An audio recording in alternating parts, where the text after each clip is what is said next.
मेरे YouTube channel देखने वाले सभी दर्शकों को मेरा प्यार भरा नमस्कार। आज मेरी वीडियो बृहस्पति गुरु, जो हमारे 9 ग्रह में गुरु है, देवों के देव, उसके ऊपर हो रही है। और यह गुरु जो है 1 मई को मेष राशि से वृष राशि में जाने वाले हैं, प्रवेश करने वाले हैं। तो इसका 12 लग्नों पे क्या असर पड़ेगा, इसके बारे में आपको आज मैं बताऊंगी। और 1 मई को गुरु जो है वृष राशि में कृत्तिका नक्षत्र में जाएंगे। कृत्तिका नक्षत्र होगा जिसमें कि गुरु प्रवेश करेंगे और बुधवार का दिन होगा। उस दिन मकर राशि होगी और श्रवण नक्षत्र होगा। श्रवण नक्षत्र होता है चंद्रमा का। अब देखिए, इसमें बहुत अच्छा योग बन रहा है। उस दिन चंद्रमा का नक्षत्र होगा और ये कृत्तिका नक्षत्र में प्रवेश करेंगे। कृत्तिका नक्षत्र सूर्य का, सूर्य राजा, चंद्रमा रानी। और वैसे भी जिसकी कुंडली में चंद्रमा के साथ गुरु की युति हो तो उसको गज केसरी योग बोलते हैं। तो जब ये गुरु प्रवेश कर रहे हैं उस दिन रोहिणी श्रवण नक्षत्र होगा। श्रवण नक्षत्र का मतलब चंद्रमा का नक्षत्र होगा। तो आप ये देखिए, ये गज केसरी योग में आपको सबको फल देंगे। अगर आपका चंद्रमा नीच का हुआ या 6, 8, 12 का हुआ या चौथे का हुआ तो ये थोड़ा आपको अशुभ फल देंगे, नहीं तो आपको गुरु बहुत अच्छा फल देंगे। और मैं वीडियो के अंत में आप सबको इसके उपाय, मंत्र, जाप और इसका क्या दान करना है वह बताऊंगी। और जो गुरु है, जब यह वृष राशि में प्रवेश करेंगे तो 6 मई को ही गुरु अस्त हो जाएंगे। 6 मई को जब ये अस्त होंगे और 26 मई को शुक्र भी अस्त हो जाएंगे। इन दोनों के अस्त होने से विवाह के योग बंद हो जाते हैं। विवाह के जो शुभ लगन होते हैं वह बंद हो जाते हैं। फिर 6 जून को बृहस्पति उदय होंगे और 7 जुलाई को शुक्र उदय होंगे। उसके बाद फिर विवाह के लगन प्रारंभ हो जाएंगे। तो अब मैं सबसे पहले आपको यह बताऊंगी कि मेष लगन में गुरु जो है 1 मई को वृष राशि उनके दूसरे स्थान में प्रवेश करेंगे। दूसरा स्थान क्या होता है? वाणी का होता है, धन का होता है, उच्च विद्या का होता है और परिवार का होता है। तो यहाँ पे जो भी मेष लगन वाले हैं उनको जो गुरु फल देंगे, आप देखिए उनको 9वें घर का और 12वें घर का फल देंगे। क्योंकि मेष लगन वालों के 9वें घर में धनु राशि और 12वें घर में मीन राशि। तो भाग्य की उन्नति होगी, पिता के भाग्य की उन्नति होगी, लेकिन इसमें व्यय भी होगा। व्यय जो होगा वह शुभ कार्यों पे होगा। जब बृहस्पति 12वें घर के मालिक होते हैं तो वह शुभ कार्यों में, मंगलिक कार्यों में धन का व्यय कराते हैं। फिर आई वृष राशि, इसके ये लगन में आएगा। अब इसके लगन में आने से इनके अष्टम का मालिक होगा और इनके एकादश का मालिक होगा। अष्टम का मालिक होने से इनको पेट, लीवर जैसी कोई प्रॉब्लम आ सकती है और एकादश का होने से इनको धन का भी लाभ होगा। और लगन में गुरु के बैठने से इनके शरीर में थोड़ी चर्बी का अधिकता आएगी। क्योंकि गुरु जहाँ बैठता है उस स्थान की थोड़ा नाश करता है और जहाँ जहाँ इसकी दृष्टि होती है उसको अमृत दृष्टि कहा जाता है। तो वृष राशि वालों के जब लगन में बैठेगा तो इनके लगन में थोड़ी सी प्रॉब्लम देगा हेल्थ की। पंचम में इनके संतान को लाभ देगा, विद्या का लाभ देगा। और अगर इनके संतान के कोई बाहर जाने का योग है उसको भी यह प्रबल करेगा। और 7वीं दृष्टि इसकी पड़ेगी स्पाउस के घर में, सप्तम घर में।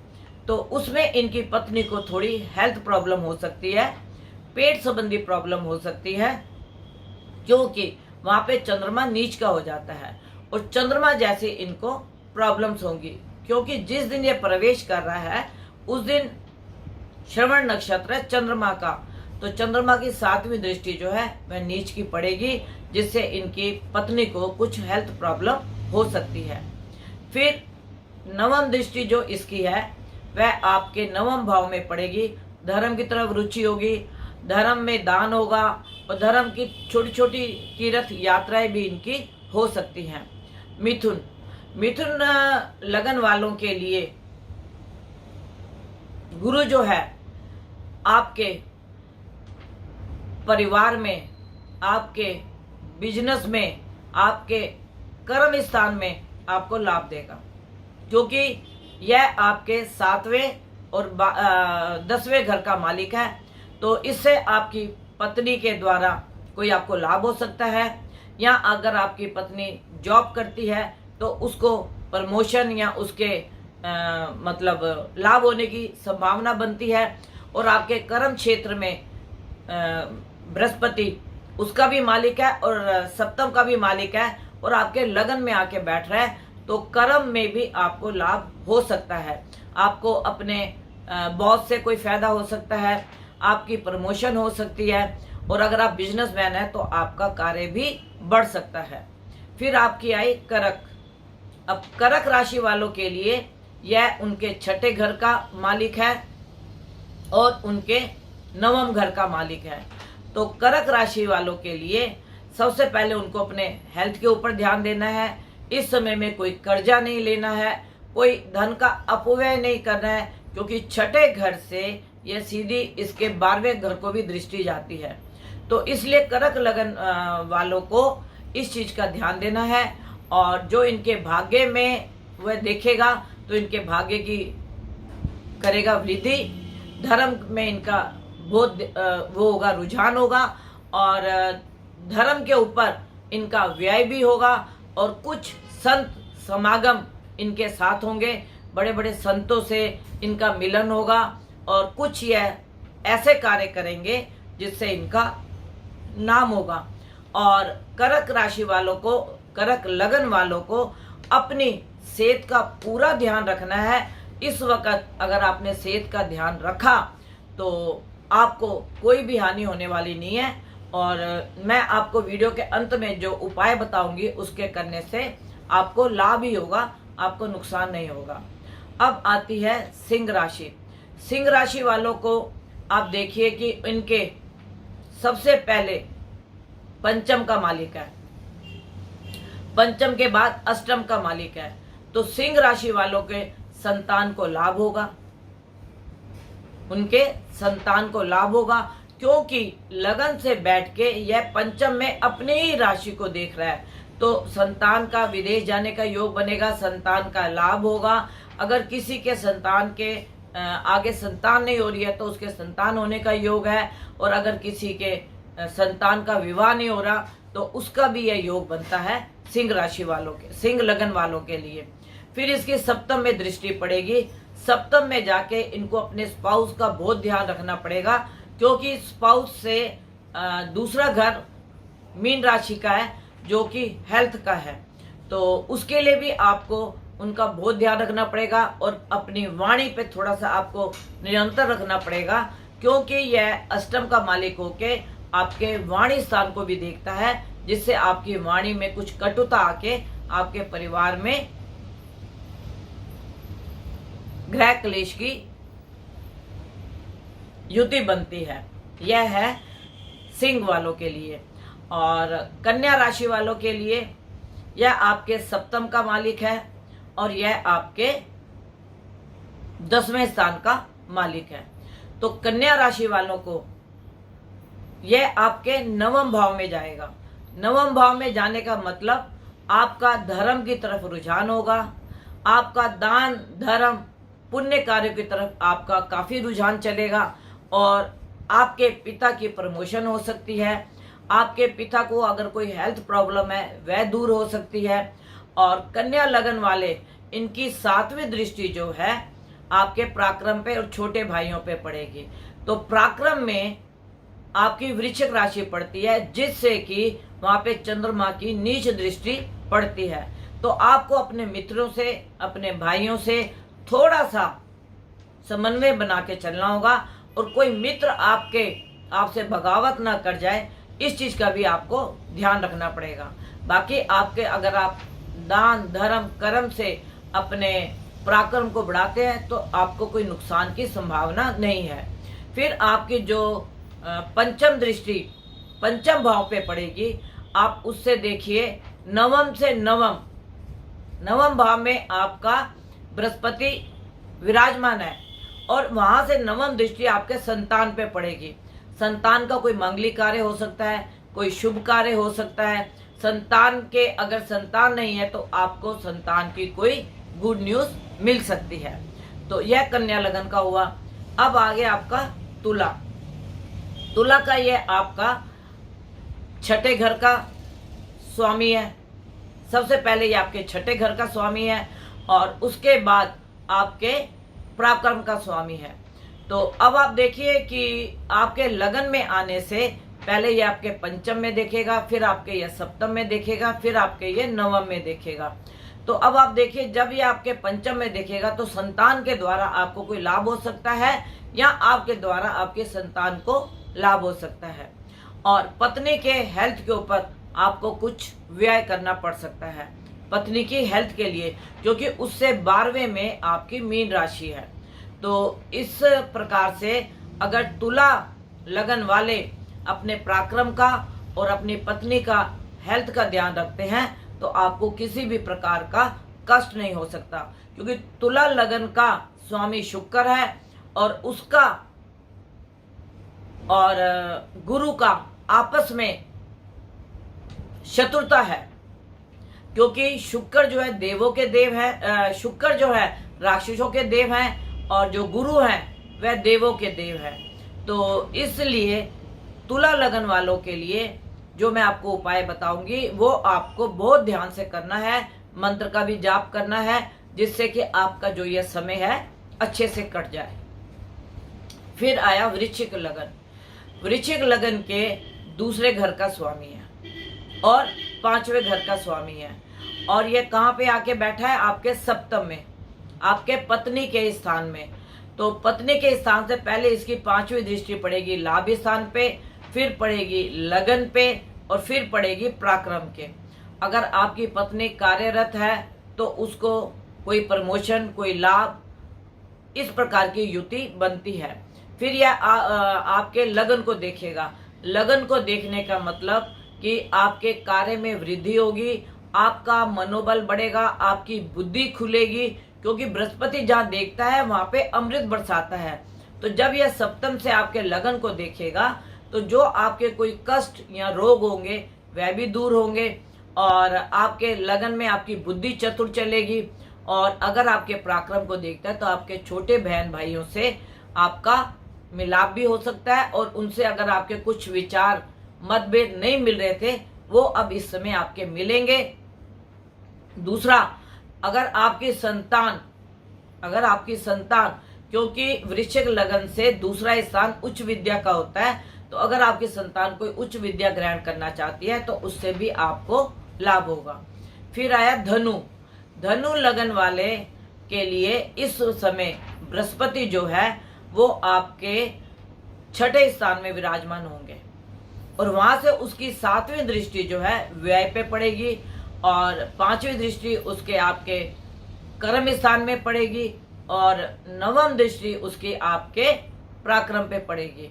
तो आप देखिए, सबसे पहले आपके कर्म स्थान को यह कुछ आपका वहां से ऐसे भी हो सकता है कि आपकी बदली हो जाए या आपकी ट्रांसफर हो जाए एक स्थान से दूसरे स्थान पे। यह मैं धनु लगन की बात कर रही हूँ। और कुछ पत्नी से मनमुटाव भी हो सकता है, क्योंकि सप्तम से ये 12वें स्थान में आएगा। वहां से ये 12वें स्थान को देखेगा तो आपका रोग के ऊपर, किसी लंबी बीमारी के ऊपर आपका खर्चा हो सकता है, अपव्यय हो सकता है, और उसके बाद आपकी 9वीं दृष्टि पड़ेगी आपके परिवार, धन, वाणी, इसके ऊपर। तो वहां पे जब आपकी 9वीं दृष्टि पड़ेगी तो वहां पे मकर राशि विराजमान होगी, जहां पे गुरु की नीच की दृष्टि मानी जाती है। तो आपके परिवार में कलह क्लेश हो सकती है, धन का अपव्यय हो सकता है, संतान के साथ आपकी कुछ बगावत हो सकती है, 2 नंबर की संतान के साथ आपकी कुछ बगावत हो सकती है। तो आपको अपनी वाणी को भी कंट्रोल में रखना है, अपने धन का अपव्यय को भी आपने ध्यान में रखना है, और अपने समय समय पर डॉक्टर से जांच कराते रहना चाहिए, जिससे आपको कोई लंबी बीमारी का घातक ना हो। और फिर आपके आगे मकर। मकर अगर आप लेते हैं लगन, तो मकर लगन से आपके पंचम में गुरु विराजमान होंगे, आपके पंचम स्थान में। तो पंचम स्थान होता है संतान का। कुछ संतान के साथ मतभेद उत्पन्न हो सकते हैं, क्योंकि वहां पे वृष राशि है। वृष राशि बृहस्पति की शत्रु राशि है। तो आपके संतान के साथ कुछ अनबन के योग बनते हैं। फिर आपके पंचम से जब नवम में देखेगा, तो वहां पे आपको लाभ स्थान हो सकता है। लाभ हो सकता है, धर्म में रुचि बढ़ सकती है, दान धर्म आप कर सकते हो, और धर्म यात्राएं भी आप कर सकते हो, लेकिन ये यात्राएं छोटी होंगी। यह मकर लगन की है। और उसके बाद आपके ये एकादश को लाभ स्थान को देखेगा, तो आपको चौमुखी लाभ होने की भी संभावना बनती है। क्योंकि देखिए, मकर लगन के जब ये पंचम में आएगा, तो ये सबसे पहले आपकी दृष्टि मारेगा नवम भाव में 5वीं, 7वीं दृष्टि ये मारेगा आपके लाभ स्थान में, और नवम दृष्टि मारेगा आपके लगन के ऊपर। तो यह लगन को भी प्रबल करेगा, लाभ भी आपका प्रबल करेगा, और भाग्य स्थान को देखने से पिता को भी लाभ हो सकता है। और जिनके पिता नहीं है उनके लिए तो कुछ नहीं कहा जा सकता, जिनके पिता हैं उनको भी प्रमोशन हो सकती है, क्योंकि ये वहां पे 5वीं दृष्टि से देख रहा है। और आपकी धर्म यात्राएं भी हो सकती हैं, और आप कोई धर्म के कार्य भी कर सकते हो, आपकी रुचि भी धर्म में बढ़ सकती है। फिर आपका आया कन्या कुंभ लगन। कुंभ लगन वालों के लिए यह आपके चौथे स्थान का मालिक है। चौथे स्थान में आएगा, वृष राशि जो है वो चौथे स्थान में पड़ेगी। अब चौथे स्थान में पड़ने का मतलब, सबसे पहले इसकी दृष्टि पड़ेगी 8वें घर में, फिर इसकी पड़ेगी कर्म स्थान में 10वें घर में, और उसके बाद इसकी दृष्टि 9वीं पड़ेगी 12वें घर में। तो कुंभ लगन वालों के लिए, जो लोग ज्योतिष में हैं, ज्योतिष विद्या में है, या तंत्र मंत्र की विद्या में है, तो वह ये एक साल उनका इसके लिए बहुत ही अच्छा है। गुप्त विद्याओं का इनको ज्ञान हो सकता है, रिद्धि सिद्धि इनको मिल सकती है, अगर यह मंत्र जाप वगैरह करते हैं तो। और अगर आप नहीं है ज्योतिष में, तो आपको कोई पैतृक संपत्ति मिल सकती है, कोई गड़ा हुआ धन मिल सकता है, कोई लॉटरी सट्टे से आपको लाभ हो सकता है। और फिर आपकी 7वीं दृष्टि पड़ती है कर्म स्थान में, तो कर्म में भी आपकी प्रमोशन हो सकती है, आपको आपके कार्य में वृद्धि हो सकती है। अगर आप बिजनेसमैन है तो आपका बिजनेस में बढ़ोतरी हो सकती है। और फिर इसकी 9वीं दृष्टि इसकी पड़ेगी 12वें घर में। 12वें घर में दृष्टि पड़ने का मतलब कि व्यय किसके ऊपर, सुख के ऊपर, अपने सुख के ऊपर आपका व्यय होगा। व्हीकल के ऊपर व्यय हो सकता है, या घर की रिपेयर के ऊपर व्यय हो सकता है, या आप घर खरीद सकते हैं, या आप व्हीकल खरीद सकते हैं। फिर आगे आपकी मीन लगन। मीन लगन से आपके यह पराक्रम स्थान में आएगा गुरु, और इसकी 5वीं दृष्टि पड़ेगी सप्तम में, 7वीं दृष्टि इसकी पड़ेगी आपके भाग्य स्थान में, और 9वीं दृष्टि इसकी पड़ेगी आपके लाभ स्थान में। तो जिनकी शादी नहीं हुई है, या पति पत्नी में कुछ अनबन चल रही है, तो इस वक्त उनके मिलन का यह समय है। फिर आपकी 7वीं दृष्टि पड़ेगी भाग्य स्थान में, आपकी भाग्य प्रबल हो सकता है, और भाग्य में आपको लाभ भी हो सकता है। और अगर आप विदेश में या कोई विद्या ग्रहण करना चाहते हो, उससे भी आपको लाभ हो सकता है। और 9वीं दृष्टि आपकी लाभ स्थान में पड़ेगी, तो आपको लाभ भी हो सकता है। और यह लाभ जो आपको है, चारों तरफ से आपको लाभ मिलेगा, क्योंकि इसकी 9वीं दृष्टि जो है वो लाभ स्थान एकादश में पड़ रही है। अब एकादश में पड़ने का मतलब मकर राशि वहां पे होगी, और उसका आज का श्रवण नक्षत्र जो है चंद्रमा आपको पानी की तरह पैसे का लाभ देगा। तो यह मैंने आपको 12 लग्नों के बारे में बताया। अब इसके मैं आपको उपाय बताती हूँ। जिनको बृहस्पति की दशा गलत चल रही है, अष्टम की चल रही है, द्वादश की चल रही है, छठे घर की चल रही है, उनको किसी ब्राह्मणी को पीले वस्त्र की साड़ी, बेसन के लड्डू यह आपको दान में देने चाहिए। और जो भी 12 महीने ये जो दान करेगा, अगर ये ब्राह्मणी की सेवा करता है और बेसन के लड्डू उनको देता है, या आप घोड़े को चने की दाल खिलाएं वीरवार के दिन, तो आपका जो बृहस्पति का प्रकोप है वह कम हो जाएगा। और इसका मंत्र है ओम ग्राम ग्रीम ग्रोम सा गुरुवे नमः। इस मंत्र का आप जाप करते रहिए। अगर आपको इसकी दशा गलत चल रही है गुरु की, या आपका राशि से गलत चल रहा है, तो आपको इससे बहुत लाभ होगा। इसके अंदर आपको वृद्ध महिला की सेवा करनी चाहिए। जो वृद्ध महिलाएं होती हैं, वह जो उनकी सेवा करता है तो गुरु से उनको लाभ होता है। और अगर आप सोना पहनते हैं, अगर आपका बृहस्पति अच्छा है, तो आप अपने शरीर में सोने का धारण कीजिए। और अगर आपका बृहस्पति अच्छा नहीं है, तो अगर आपने गोल्ड पहना हुआ है तो आप गोल्ड को उतार दीजिए। कुछ समय के लिए आप चांदी को ग्रहण कीजिए। आप जैसे ही चांदी को ग्रहण करेंगे, आपको खुद अनुभव होने लग जाएगा कि जो गुरु का कुप्रभाव था वह खत्म हो गया। और अब एक बात और उपाय मैं बताऊं आपको। जिनका गुरु नीच का जन्म लगन से या आपके 6, 8, 12 में है, उनको अपने मंदिर में कोई पीतल की मूर्ति नहीं रखनी चाहिए, कोई पीतल की घंटी नहीं बजानी चाहिए, क्योंकि पीतल भी जो है गुरु का एक धातु है। तो मैं अपने सभी दर्शकों को बताऊंगी कि आप गुरु का मंत्र का जाप कीजिए, और गुरु के मंत्र के जाप के साथ आप वृद्ध ब्राह्मणी की वो करें, सेवा करें, और उनको पीले वस्त्र का दान करें। महीने में 1 बार कर दे, महीने में 2 बार कर दे। अगर आप नहीं कर सकते तो आप साल में 1 बार तो आप अवश्य दान कीजिए। और यह सब दान करने से और पूजा करने से, मंत्र करने से, जो मैंने आपको बताए हैं, आपको बहुत इसका लाभ होगा। और आप विष्णु सहस्त्र का पाठ कीजिए। विष्णु सहस्त्र के 1000 नाम है, आप उनको पढ़े।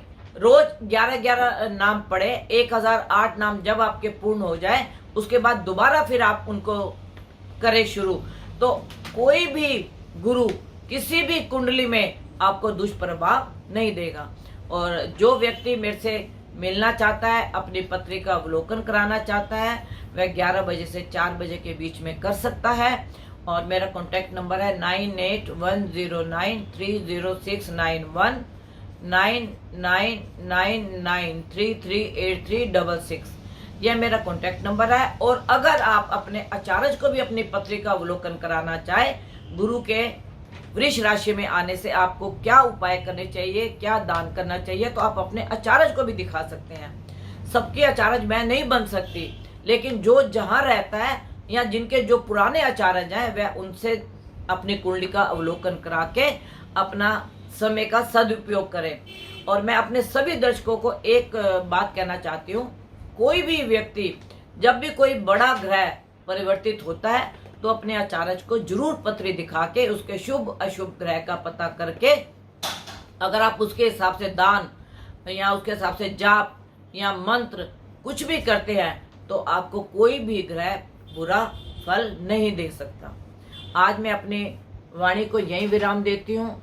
और एक मैं आपको लक्ष्मी का उपाय बताती हूँ। बहुत से दर्शक कहते हैं कि गुरु माँ, हमारे घर में लक्ष्मी रुकती नहीं, तो उसका मैं आपको एक उपाय बता रही हूँ। और यह उपाय इतना चमत्कार है कि आप इसका उपाय करेंगे और आपको 21 दिन के अंदर अंदर आपको इसके रिजल्ट मिलने शुरू हो जाएंगे। आप एक कागज का 2x2 का टुकड़ा लीजिए और उसके ऊपर आप लिखिए श्री, केसर से या हल्दी से, अनार की कलम से। 2x2 का टुकड़ा लीजिए, उसके ऊपर केसर से लिखिए श्री, अनार की कलम से। और उसको या तो आप केसर के पानी में डिबो के रख दीजिए, या आप उसको हल्दी में 3-4 चम्मच हल्दी लेके और एक कांच के कटोरे में आप उसको रख दीजिए।